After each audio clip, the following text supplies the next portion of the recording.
You're listening to Parasearch Radio, news, views and reviews from the world of the paranormal from across the UK and beyond.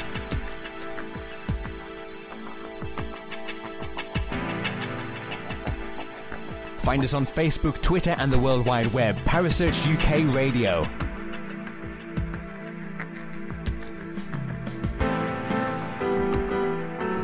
Parasearch Radio, broadcasting to the UK and beyond.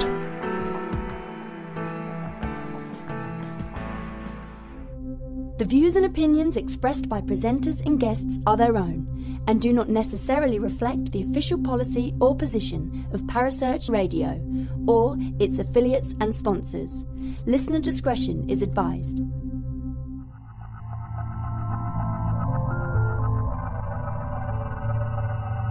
Welcome to Haunted Histories with your host Penny G. Morgan, right here on Parasearch Radio.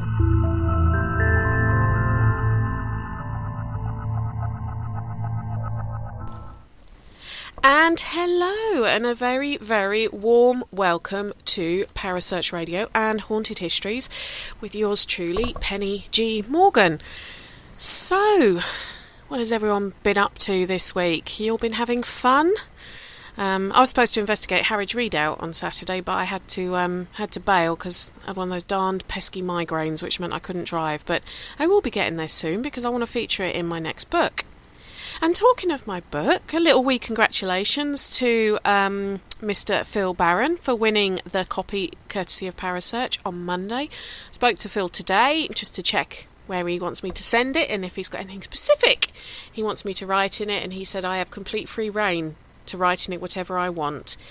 So I might be doing a Richard E. step and signing various pages of it with facetious comments, which is a trademark of Richard's, and I'm sure my guest who is on the phone will know what I'm talking about when I say about Richard signing stuff in people's books and you're not realising it's there. But what else? Well, I'm off to see Dan Snow do a lecture, history kind of presentation tomorrow, which I'm quite excited about. And other than that, really, not a lot. Just getting ready to talk to you lovely people and talk to my guests. And my guest tonight is talking to us all the way from Iowa in the US, and it's actually the owner of the infamous Malvern Manor. Hi Josh, how are you? I'm great, thanks for having me. Oh, you're more than welcome. You do know what I mean about Richard Eastep putting comments in people's books where they don't expect it, don't you? You know, it's funny, because I just grabbed a copy of Richard's book, The Devil's Coming to Get Me, that he wrote on Malvern, and I'm now flipping through the pages kind of violently here just to see if he put anything else there that I may have missed before. There'll be something. There'll be something. His favourite is normally a very crude drawing of a bloke's genitals. See, when I met him at Sage, I think I had four different books of his for him to sign. And the first one he signed, he was quite clean and just put a nice little bit on the front. And then the next ones, they all started to get worse and worse. He did offer to sign my copy of The Devil's Coming to Get Me, but it's on my Kindle, so he couldn't. He was very disappointed that he wasn't going to be able to put in my favourite phrase for loo roll, toilet paper, that you came up with. Yes. Yes. And I have to say, I said to you I was going to fit this into the chat tonight. I'm glad you did. Yeah, well, this is brilliant. You got to say it in the American accent for me, Josh. What do you call toilet paper? Now I can actually say it. Like I'm cool with that. Okay, perfect. Okay, thank God. I call them shit tickets. Shit tickets. It's just the best. Yeah. I mean, after Richard told me that, I think it was at Sage he told me that, or possibly no, it was when we did the interview on the book last year, and. Yeah, it was just, nobody knew what we were talking about, because I think at Sage somebody said they were going to go to the loo, and I just turned around and said, have you got your shit tickets? And they're like, what? So, yeah, you got to have it. It's got to go viral. It's got to go viral. I hope so. Is it, coincidentally, that's also how he signed my book. He says, to Josh, king of the shit tickets with a smiley face. This would have never happened without you, so it's basically your fault. And that sounds about right. That sounds about right for our lovely Richard. guy. Yes, Such a great guy. He had me in hysterics the 4 days I spent with him and his gorgeous wife Laura in Cornwall. They just, yeah, and we did do some serious investigating at the jail and everything, but there was a lot of hilarity. A lot of hilarity. Well, I tell people I'm writing the foreword to his new book on Bob in jail. And somebody else asked me to write the foreword for one of their books and was very polite and saying, I don't know how to ask you, blah, blah, blah. And I said, well, let me tell you how Richard Eastep asked me. I get a message. First message says, I've got some bad news for you. The second message says, and so I'm like, oh, shit, what's happened? The second message says, I've chosen you to write the foreword to the new book. That's okay, isn't it? Nice. Okay. So. That is perfect. It's perfect. Yeah. So there you go. I'm sure there'll be something in the book, though. You'll have to find it. I'm sure he won't have left it clean. I guarantee it. Just don't let the kids look at it, because it will be something like, Daddy, what's that? What's a shit ticket, Dad? Like, I don't get it. Oh dear. Oh my God. Dear, that is good. So Josh, you're a bit of a multitasker, aren't you? Because a little bit, yeah. Yeah, I mean, we've mentioned your kids, so you're a dad. You've got a family. You're an author. You've written, where is it? 1, 2, 3, 4, 5, 6 books. Correct. Yeah. Yeah. You're also a filmmaker. Yes. And you're also one of the owners of Malvern Manor. Right. I am fairly busy. What do you do in your spare time? It keeps me out of trouble. No kidding, right? And it's funny though, like my spare time, like it's kind of weird because when I'm making a film or whatever, it doesn't feel like work. Mm-hmm. You know, that is my free time. That is my spare time. It's like creating anything, just wanting to create, and then that's fun, you know, and that's where my passion lies. And at first I was like, I wrote the books and all that fun stuff, and I was like, okay, I've done that. Now I'm not much of an author, at all. And so I'm like, maybe we can translate some of this stuff, to film, and maybe it'll translate better to film or whatever. And man, like without even knowing it, I had found a passion, of mine that I didn't even realize I had, which is quite fortunate, I think, also. And so, I've just kind of dove in with all of that.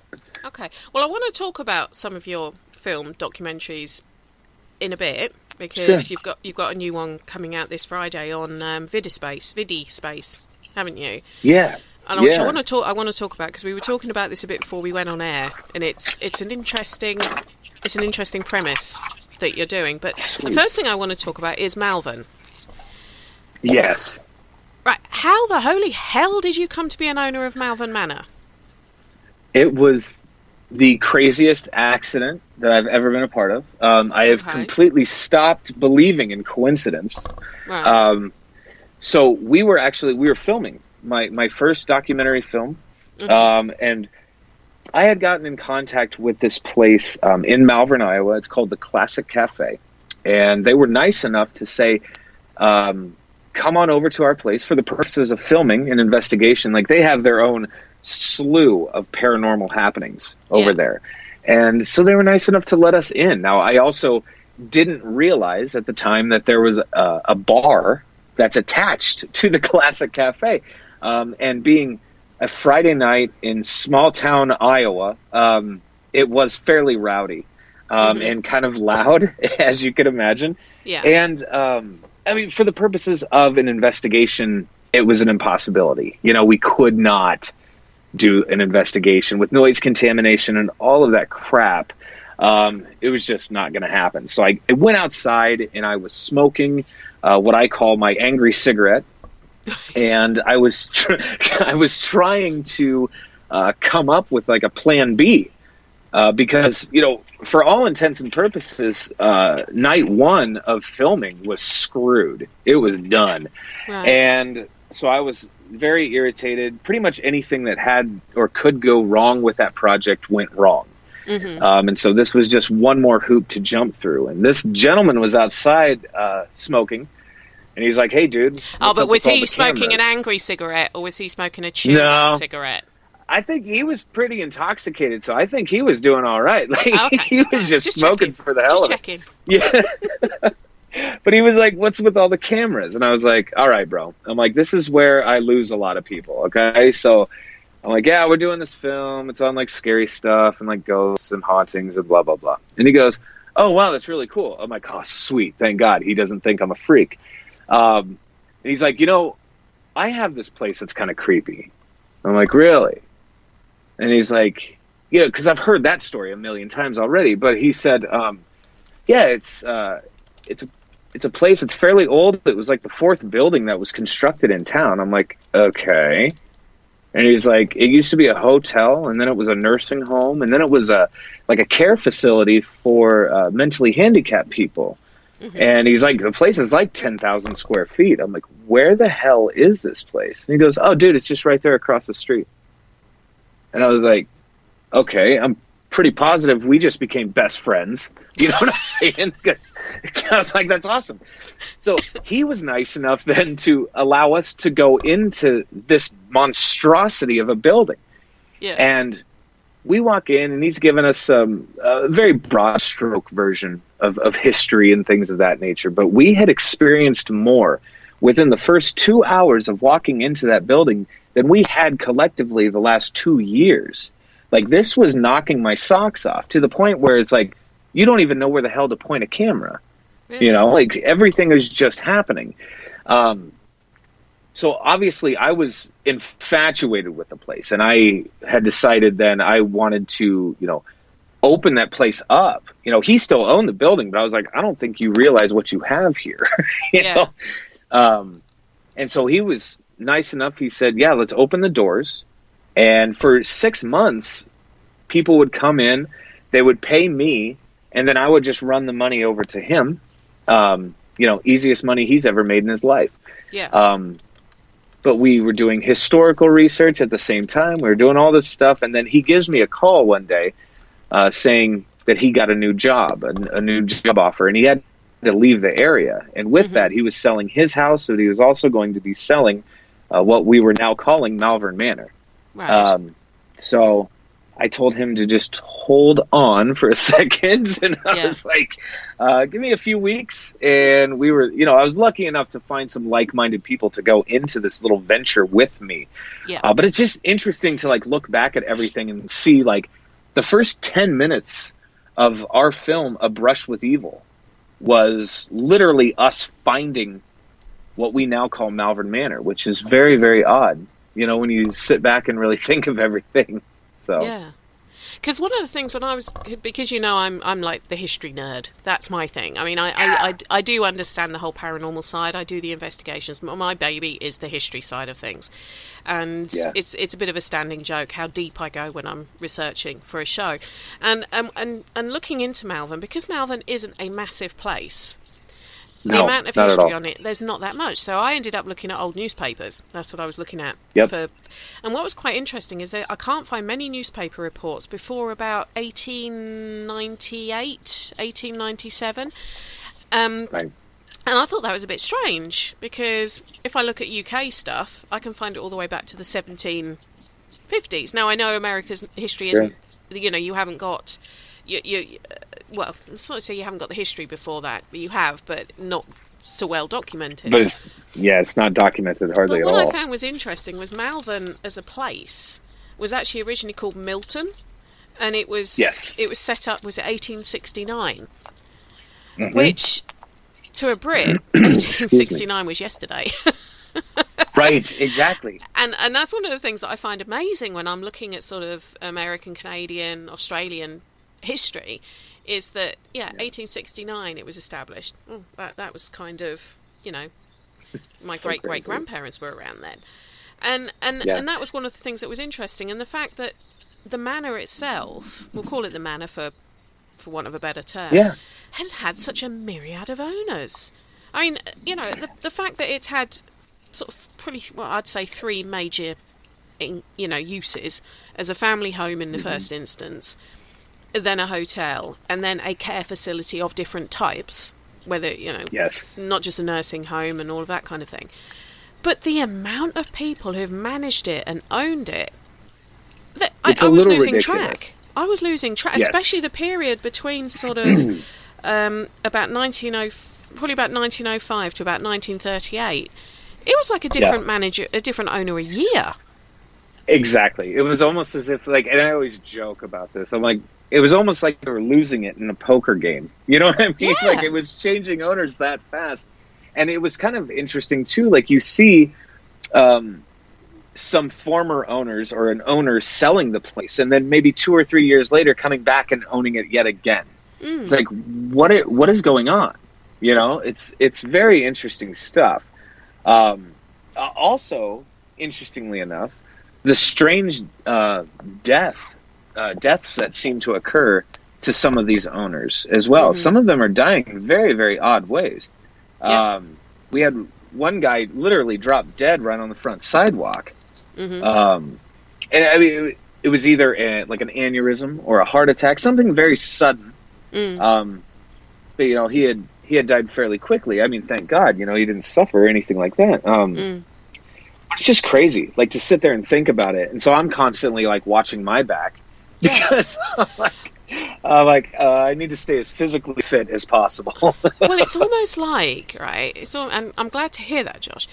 You know, you've got a role to play. You're Kiefer Sutherland's body double. Let's be honest here. That's right. Yeah. Anyone who doesn't know what we're talking about, I'm not losing the plot here. Josh does actually get mistaken for Kiefer Sutherland quite a few times. Quite often. More often than I would think. In fact, he was telling me a story that he had his photo taken with somebody, and because the friends looking at it didn't know who Josh was, were really excited that their friend had got to meet Kiefer Sutherland. It was ridiculous. It's funny. So I'm talking to Kiefer Sutherland tonight. That's right. Yes. but yeah, I wonder if it's almost, if whatever occupies that building, if it doesn't like someone, it makes me wonder if things have been happening that has caused them not to want to stay, because it's not necessarily, some of the records I found, like 1915 it was the Conrads who owned it as a hotel, then in 1916 it was the Obrists. They had quite a bad kitchen fire there. Fortunately, I didn't find any reports of anyone dying, but there was a hell of a lot of damage. A lot. And I just wonder if there's things like that happening that are just making people think there's something not quite right about this place. But it's only right for the right people. Right. I don't know. Right. I mean, it's one of those. It's a very, because this Geraldine we're going to talk about is sort of, it's different. Yes. What it's been in the time, but it's one of its latter owners, Geraldine Foster Reed. She was there for a long time. And she was very passionate about the place. So much so, like, it's amazing to me because, number one, I never had the privilege of meeting her, and I would have loved to, because she sounds kind of like my kind of people. You know, she's this very small woman, very short lady, but kind of like a fireball. You know, she was like a hard ass with a heart of gold. Yeah.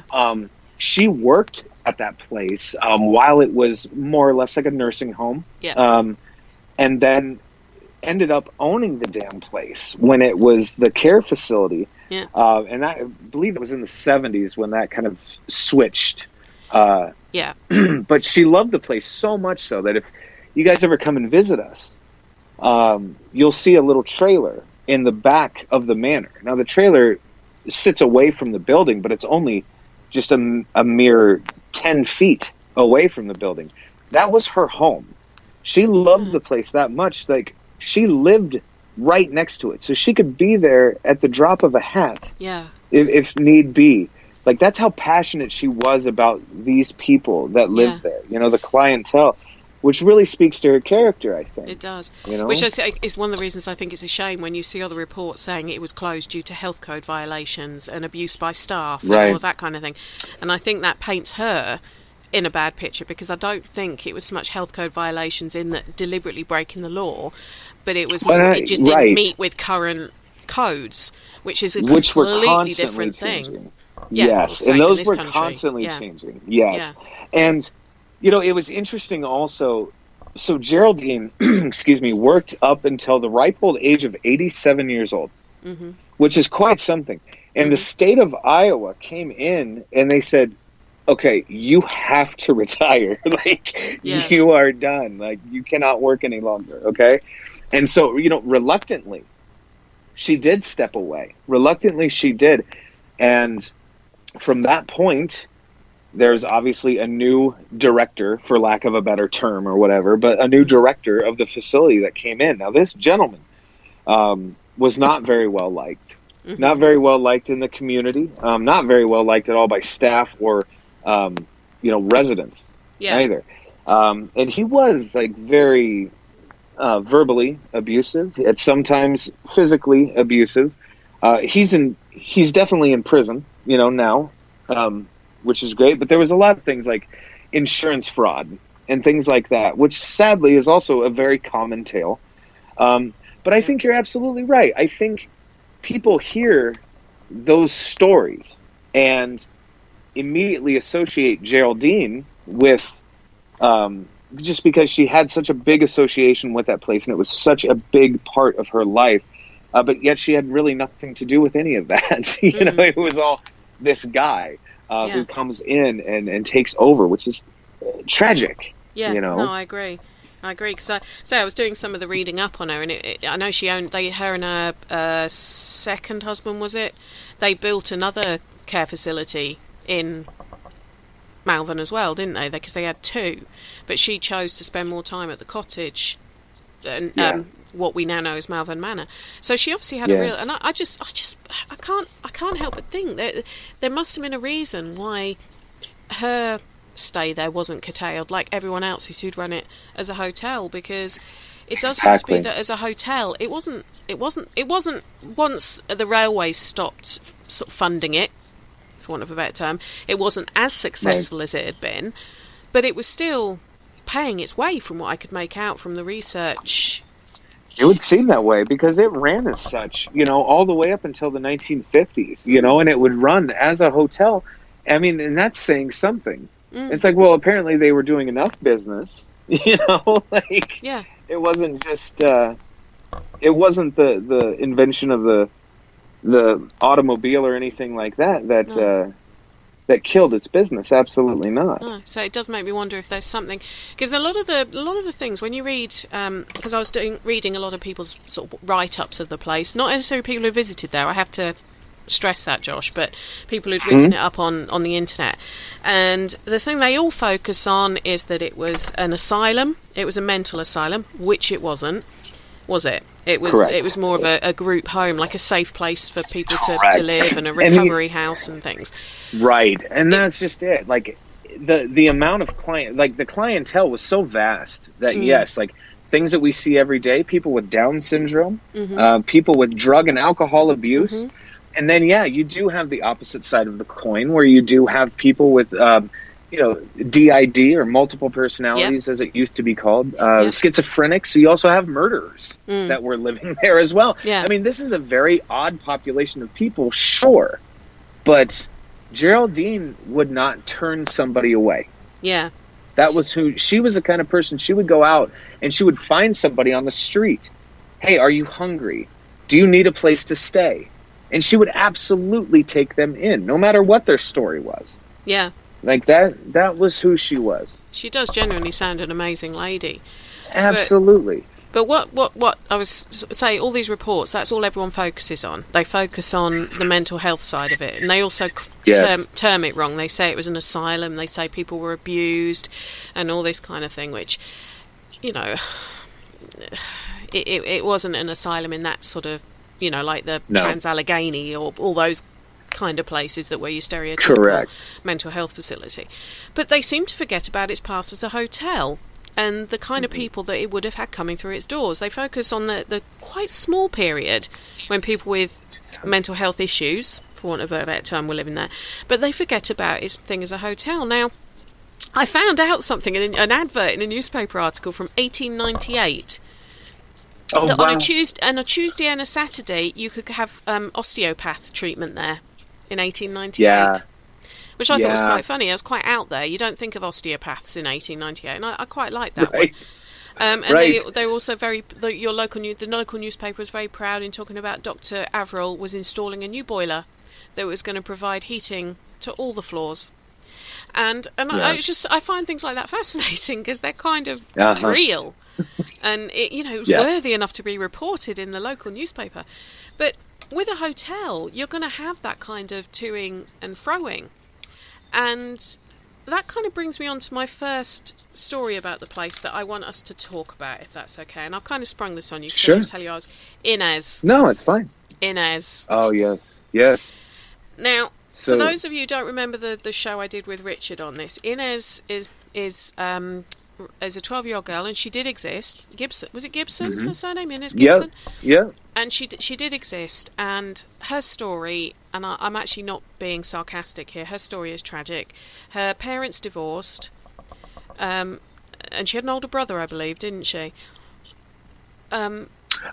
Younger brother, yes. Younger brother, was it right? I knew she had a brother, younger brother. And her parents neither parents wanted her, so she ended up going to live with her uncle, who had a property in Malvern, I believe. Yep. Was very happy, was enjoying life, and then all of a sudden finds out her mum has turned up and decides she wants her back. Yeah. And nobody knows for sure, but we believe that Inez hung herself in her wardrobe, her closet, because she didn't want to go back. Now, correct me if I'm wrong, Josh, but the death certificate, didn't it say accidental? It does. Or something along those lines? Yeah, it says accidental death, which, I mean, that's a hell of an accident. Yeah, and the fact her little brother was the one that found her. Oh, yeah, that's gut-wrenching, but, hanging yourself, excuse me, but, finding her with, she was hanging from her jump rope, which was also then tied up to a bar in the closet. That doesn't seem like an accident. No. It seems fairly deliberate in some way. Now, I also, I can't speak to the mental capacity of a 12-year-old girl in the year 1900. It was a much different time back then. I mean, hell, some girls were being married off at that time, at that age. And so it was a very different time. But I just don't know. Apparently, she was even quoted once as saying, "I would rather die than go back and live with my mother," which is tragic. Yeah. So it really makes you think, what's going on. Now, the reason I bring it up is because there was an awful lot of people saying that Inez hung us. There's a room at Malvern that's known as Inez's room, isn't there? Correct, yes. And the common misconception is that was the room she hung herself in. Correct. But this isn't true, is it? No, it is not. And that obviously took some more digging on our part. I'm sorry if I'm completely screwing up your tours now. Oh, no. This. No, not at all. Because now I have totally 100% started to set the record straight, because that's very important to me. I don't want to be feeding people full of crap, and I certainly don't want to be sensationalizing anything. Yeah. That's just not what I'm about. But we did hire a private detective. He did a 3-week-long investigation, and that's where this initial story of this little girl named Inez Gibson came from. And I was like, isn't that interesting? Because in this very specific room on the second floor of the Manor, we are getting a lot of activity from a spirit, a little girl, specifically calling herself Inez Gibson. Like, it was one of those moments that you're reading this report from the detective and your blood runs cold because you have 20 different EVPs with this name on it already. Yeah. And it was quite fascinating. So I always say, Inez is definitely one of the most active spirits we have there. You will very audibly hear her running up and down the halls. She will call you by name. She will ask you to come and play. Sometimes you will hear singing. Sometimes you will hear crying. Yeah. Which, as a father really sucks because all you want to do is help. But yes, we can 100% definitively say that no, she did not die on property. In fact, she died what looks to be about a block and a half away from the location. And, that's where the Gibson family lived, and that's where this terrible tragedy took place. So my main question, I guess, at this point is, why the hell would she be at our place, And yeah, like we were discussing earlier, in 1900, the place was kind of the place to be. And the building, like you also suggested, was very multi-purpose. Yeah. Weddings were held there, funerals were held there, for God's sake. Like, it was a very multi-purpose building. And so maybe she was just attracted to the location in some way, possibly. Other people would suggest it's something demonic in nature, that makes you want to think you're addressing a 12-year-old girl, maybe not with the best of intentions. Now, I will say nothing really malicious has happened to suggest that any further. So I kind of take that with a grain of salt. I don't like to throw out the D word every once. What I'm saying is, as often as others. But it's interesting because then you think to yourself, did we create this ghost? Yeah. Did we, as a thought form or what have you? Yeah, funnily enough, I do actually mention this particular story in the book I'm writing at the moment, because I talk about the Philip experiment. Exactly my point, yes. Yeah, and it's almost... there's, because we don't know how the afterlife works, best will in the world, nobody knows how it works. You will only know when you get there. But I just wonder if either A, she just wants to be around people, because she wasn't, from the accounts that you can get hold of for her, she wasn't a miserable child. When she was with her uncle, no. She was happy, she would play, it was the thought of her mother coming back into her life that assuming that wasn't an accident, I don't believe it was an accident, caused her to take her own life. Now, the only reason they'd say it was an accident is A, who wants to admit a 12-year-old child is so depressed at the thought of going to live with her mother she kills herself, and B, from a religious perspective, they would have struggled to bury her in consecrated ground, so they would either say it was a temporary lapse due to mental health problems, or it was an accident, so that she could have a normal burial. But she probably still wants to be around people, and if she did ever go maybe to a function at the hotel when she was living there, she might have remembered she had fun there. And the fact that she's maybe showing her hanging or talking something about the hanging is so that people put two and two together and work out who she is. Right. I don't know. I think the story itself is a tragic one, but if she's kind of happy now frequenting the hotel, go for it, girl. That's what I would say. Exactly. And that's kind of what I think too. I'm like, well, no matter what, the antecedent of this haunting would be, I'm like, it's quite apparent that she's here. She's answering to the name Inez. She's claiming the name Inez Gibson. I mean, like, let's just go with it. Yeah. For all intents and purposes, that's her. Is the property that she sort of lived in still standing? It is not. It's actually an empty lot now. Nothing is built over the top of it. Right. Okay. So, yeah. So maybe the hotel is what she remembers, and that's what she's been attracted to. It could very well be. It could very well be. Interesting. Well, she isn't the only sort of spirit that you have at Malvern. You have a few. No. You have a few. Yes, now, we do. I like Hank.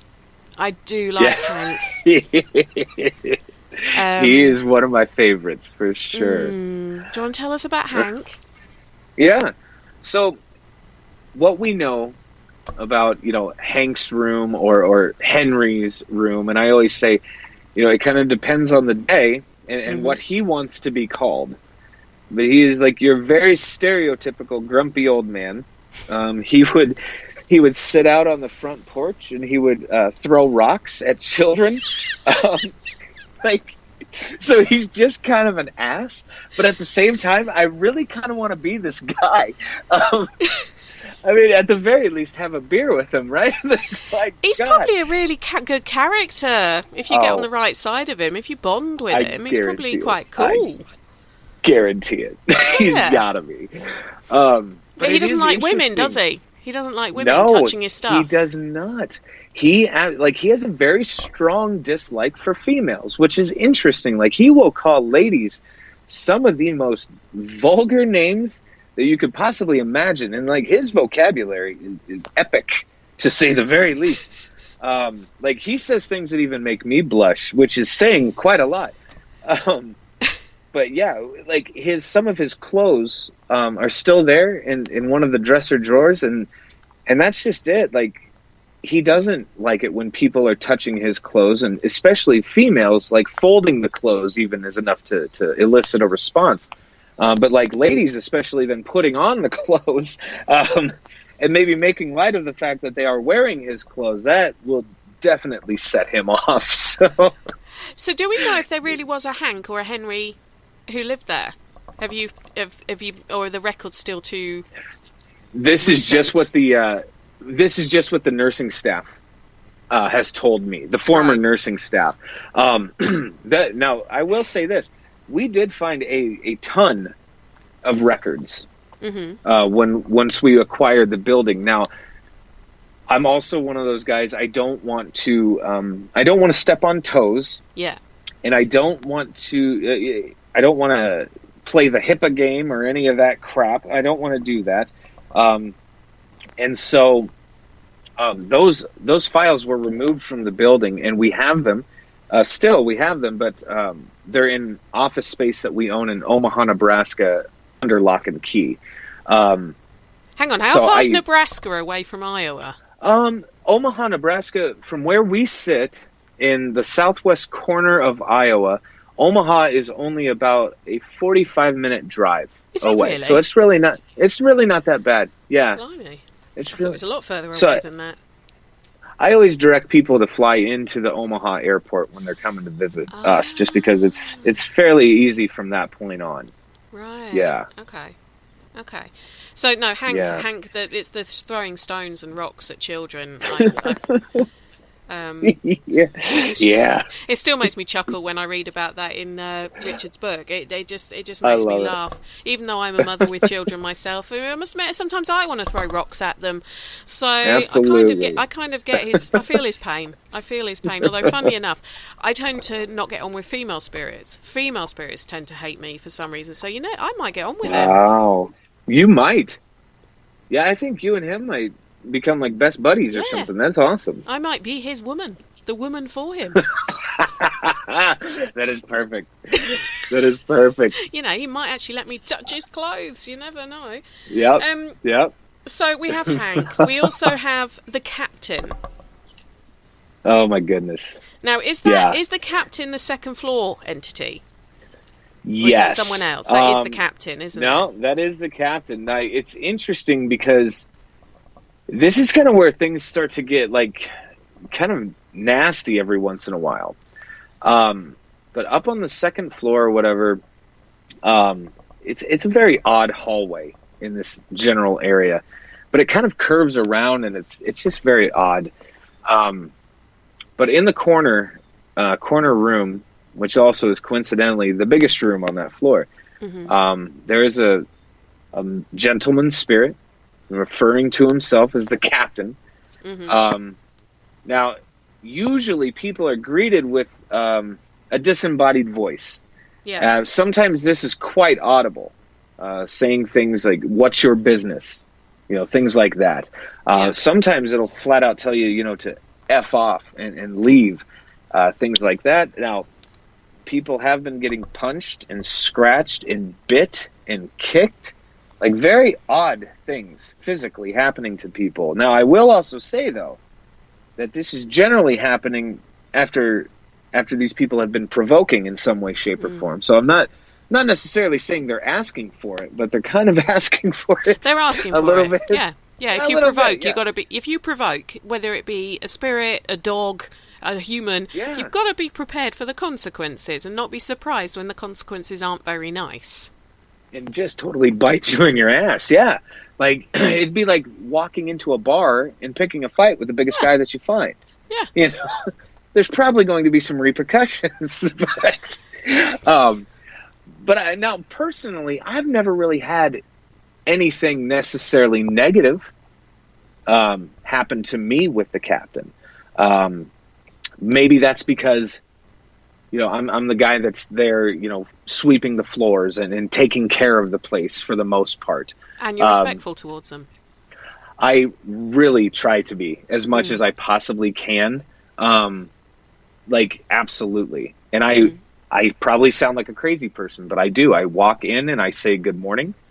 And when I'm leaving, I say, you guys have a great night. Things like that. But I'm always saying hello and goodbye. And I'm talking to them as I'm vacuuming the floors or dusting or doing whatever I'm doing. I don't just see as anything if they're crazy standing, in that, to be honest. No. I think that's quite... I mean, yeah, I mean, just as if they're standing right beside me. And I'm always... I realize, like, when I'm running the vacuum cleaner, for example, you can feel the energy. And it is almost like it is swirling around you. They don't seem to really like the vacuum at all. And so I apologize. I say, I have to do this really quick. I will be out of your hair within 2 minutes. You know, just let me do this really quick, and I'm sorry. And then I go about my business. So has the building ever scared you? It has. Many times. The building has definitely scared, which is, so there have been a few times where I've been bum rushed by what we call the shadow man. Mm-hmm. That has definitely happened. And, you know, that's happened 3 times. Now, the first 2 times, this is what caught me off guard. You know, I was only walking back there with a vacuum cleaner to do my job, minding my own damn business. You know, when I walk back and I see something that's massive coming at me very fast. So fast, in fact, that you can't even process what the hell is going on. It's just instantaneous fight or flight. Yeah. You know? And so the first 2 times that this happened, I swear to God, like, you would have seen me run faster than anybody will see me run. I was out the front door, and I was definitely smoking my ass off after that. Like, I know what I saw, I know what I experienced, and now I had to just deal with the fact that somehow I have to go back and get that vacuum cleaner that I just dropped on the floor. But the last time that this happened, like, I wanted to see what happens with the shadow man, because it's interesting to me, because people that experience this, it's pretty much the same tale. They see something very tall, very black, very humanoid figure coming out of a room. He will turn and run at you. Yeah. Now, the second you flinch or, you know, turn your attention away, the phenomenon is past. It's done and over with. Nobody is getting hit or punched or scratched or any of that crap. That's the only, like, what seems to be the only interaction. So almost suggesting then something residual in nature. So I wanted to see, you know, what's going to happen if we don't flinch, if we don't run, and if we don't generally react in any way, shape, or form. If we just stand there and observe. Now, I stood back there for a solid 3 hours, like basically begging for this to happen. Yeah. And it finally did. Now, I didn't run this time, but I still flinched, which apparently is just my natural reaction, which really sucks. Because now I realize that I have to do the experiment again whenever I get the testicular fortitude to do so. Just let a woman do it. That's what I'm saying. I'm like, I'm going to need a little help here because apparently I'm not able to cut it. So it's just one of those very odd feelings that I don't know how to explain it. You just know, like, you know what that feeling is, and you know you're never going to forget that. That's one of those moments that's going to stick with you for a lifetime. Yeah. You know, something like that. It sucks. So the fear of the place has all been associated with the Shadow Man. Kind of, yeah. And then I was up in the attic. And this has happened a couple times, but whatever's going on in the attic, we're not quite sure. We do know, like, there's a lot of growling and a lot of scratching, a lot of disembodied voices that are quite audible, telling you things like, I'm going to kill you, you need to F off and die, and all that. A lot of death threats, and just not nice, but generally people are good for about 30 minutes or so. Yeah. And they'll start to get physically sick. We've had plenty of people toss their cookies up there, which makes for a super fantastic day for me. But regardless, it's interesting because I have felt that as well. I have gotten nauseous up there. Now I made it down to the bathroom because I could. I was listening to my body, basically. Can I give you a clip? Can I give you a hint? This is the mother in me coming out. Why don't you put some sick bags up there ready? That's a good idea. That is a really good idea. Or just some buckets or something so that anything. They're there, ready. Yeah. Oh, yeah, anything would help. I mean, that's what I'd do. Sorry to state the obvious. No, that's a great idea, though. It's a great idea.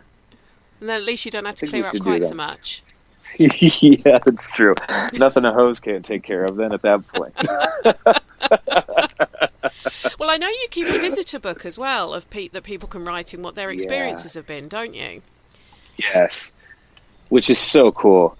And some people choose just not to write in them, and that's fine. I really like to go through them and, try to correlate different things, similar experiences that other people may have had. And then from there, I like to see if maybe a day of the week or a specific month or anything like that or a specific time may also kind of coincide with one another. I'm just always trying to put this puzzle together however I can. It's a lot of fun. But it's a lot of work too. But putting this puzzle together actually got you to have a link with another very famous haunted property. And, I don't know how far away from you this is, but Villisca and the gorgeous Johnny Hauser. Absolutely. And you I worked love out me some Hauser. I think he's brilliant. I love him.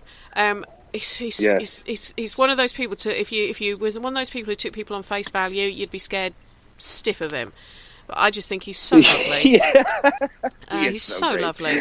And obviously he's got that involvement with Villisca. But haven't you come up with the conclusion that you think there's a chance that the Villisca murderer could have passed by through Malvern? We do think it's quite possible. We were sitting around. We were just kind of chatting. Now, this was also while they were filming Paranormal Lockdown. So it was Nick and Katrina and Hauser and myself. And we're all just kind of sitting around. And Hauser just kind of staring off into space. And he's like, this would have been kind of like the place to stop before traveling on, even then to Villisca. I'm like, yeah, probably. And he goes, do you think it's possible that, the Villisca axe murderer, whoever that may have been, could have stayed in this building a night or two before or even after? I'm like, oh my God. He goes, think about it. It is quite possible that horrendous murder was plotted within these walls. Mm-hmm. And I was like, instant goosebumps when he said that. I'm like, good God. It's a really cool thing to entertain for a moment, Mm-hmm. Now, of course, I would love to see like a ledger, from early June of, 1910. Yeah. I would love to see a ledger of people that were coming and going and blah, blah, blah. What, in 1912 as well, when Villisca happened? That's what I'm saying. Yeah. And it's like, absolutely. Oh, I said 1910. I'm sorry. But right. But no, it was so interesting, like to hear him say that. I'm like, oh my God. Like, so my how jaw far dropped. is Malvern from Villisca? It's only about a 45-minute drive. We're on the same highway, basically. We're right along the same highway there. So, yeah. Because it's not very far at all. it was possibly these connections that gave you the idea for your most recent film come documentary that you've got coming out on Vidispace on Friday, wasn't it? A Brush with Evil 3. Obviously, there is a Brush with Evil 1 and 2, hence 3. Yeah. Now, we've only got about 10 minutes left because we've been chatting for the last 50 minutes, believe it or not. Time flies, doesn't it? It really does. Tell me about Brush with Evil 3. So, I had this crazy idea where I was like, what is it about certain groups that like specifically come to Malvern, right? Mm-hmm. And some groups have some of the most profound experiences that they've ever had, and other groups get nothing. You know, I'm like, what is it then? Is it something with group dynamic? And then, so what I did was I took my group of guys and I said, half of us are going to be investigating at Malvern Manor because it's easy and I have the keys. You know the owner. Half, you can get in there. Yeah. You know the owner, yeah. Right. And the other half, we're going to go to the Sally House in Atchison, Kansas, which, you know, is reportedly one of the most haunted houses in the country. I did a show on the Sally House, crumbs, was it 4 or 5 months ago? And I actually had Maria, you know, the person who... Oh, I love her, yes. Yeah, Maria, absolutely. And Elijah Buchholz from Yes. Apex, my two guests, talking about the Sally House. Yeah, it's fascinating. Yeah. I love them both. They're both very good friends. But yeah, that house is just fascinating. The history is amazing. Yeah. And so I was like, you know, we're going to split ourselves up and go our respective ways. All the while then, like the first hour of the investigation, I'm like, this is only going to last for 3 hours. Yeah. Only a 3-hour long investigation, which is peanuts. But I'm like, the first hour is going to be kind of like the control of the experiment, right? Each team is just going to investigate. No agenda whatsoever. No mention of the other location either. Nothing. Just investigate for an hour and call it good. And then we're going to reset and then really begin the experiment. So the second hour, it was me alone, isolation session in the basement of the Sally House. Right. All the while, the group in Malvern were sitting around in Hank's room, coincidentally, but they were sitting there asking very specific questions and trying to elicit a response in the Sally House while I was sitting there. Okay. The third hour was an isolation session in the attic of Malvern Manor by our good buddy Johnny Hauser. I still don't think he has forgiven me for putting him up there by himself. It was funny. But all the while, you know, we're then trying to get a response there. Now, what's fascinating about it is what happens. Even within the first hour, again, we're not privy to anything that the other team is doing. Yeah. There is zero communication between either team. We had one gentleman that was a part of this production crew who was able to listen to both locations simultaneously, and he had wired up a device that basically the left, in his headphones, the left ear was listening to everything going on in Malvern, and the right ear was listening to everything that was going on at the Sally House. I'm telling you, the guy is a wizard when it comes to audio and all of that stuff. And for him to be able to listen real time to what's going on 150 miles away, it was quite something. That's strange. That must have been a bit weird, though, for him. So, but it was, and his name is Paul. And interestingly enough, like Paul then has become like the only conduit between both locations. He's the only one that's privy to anything going on at either location. And what's fascinating about it is the spirits start to call him out by name.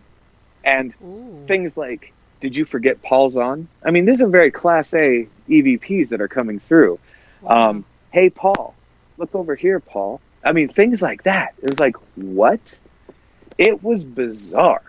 But, like, the things that were going on to both of us at the same time.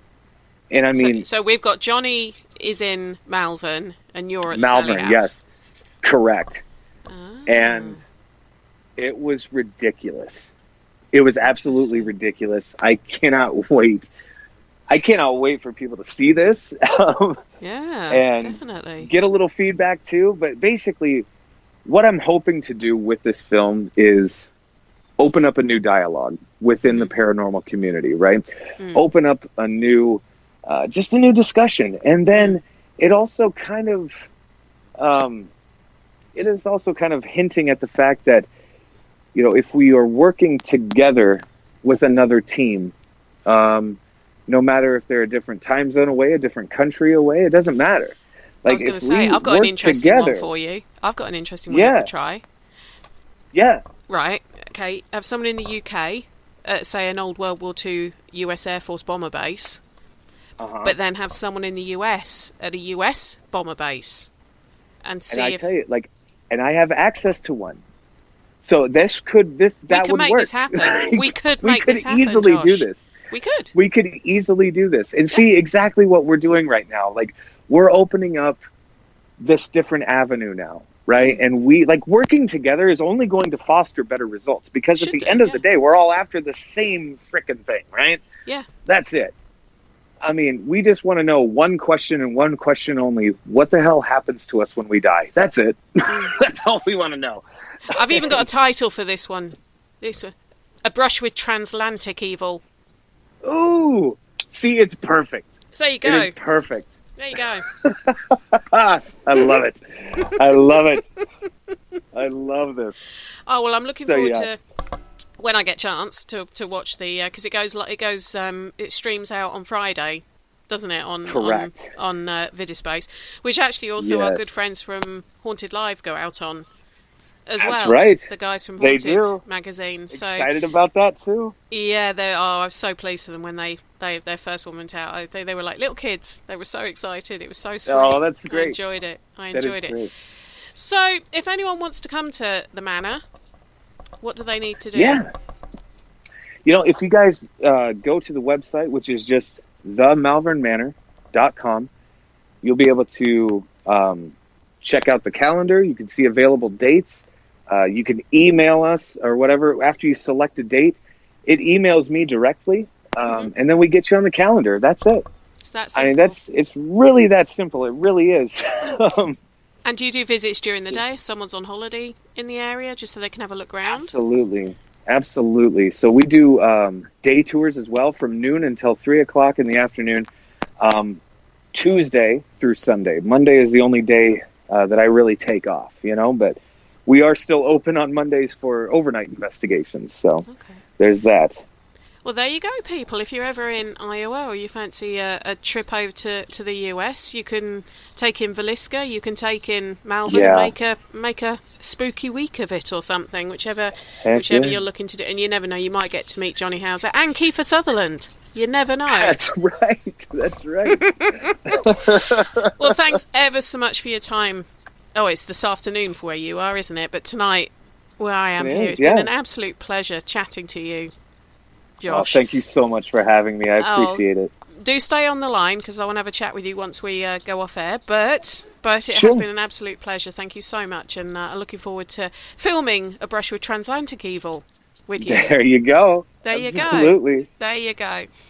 That's been Josh Hurd of Malvern Manor fame. His new documentary will be released on Vidispace this Friday, and it's called A Brush with Evil 3. Head on over to YouTube and you can see the trailer of it.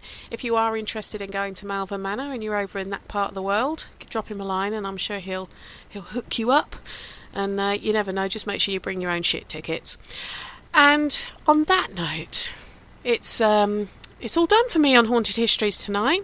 Next week I will be talking to, actually, funnily enough, Paul Stevenson of Haunted Magazine, all about Bosworth Hall. Should be good. Tomorrow night you've got the PSH radio show, and then on Friday you've got Dark Mirror. So you've got a full week of excellent shows coming at you from Parasearch. But if you do miss any of them, don't worry. Head on over to YouTube, click like, share and subscribe, and you can get notified of all the new shows downloading on there. And you can also download them off Spreaker if that's what you want to do. But on that note, thank you ever so much for listening to tonight's show. I hope you found it interesting. My name is Penny G. Morgan, and, well, what's there left for me to say? Have a good evening, sleep tight, And don't worry too much about things that go bump in the night. Thank you for listening. Don't forget to join us for more shows throughout the week. Find us on Facebook, Twitter, and the World Wide Web to keep up to date with all the shows right here on Parasearch Radio.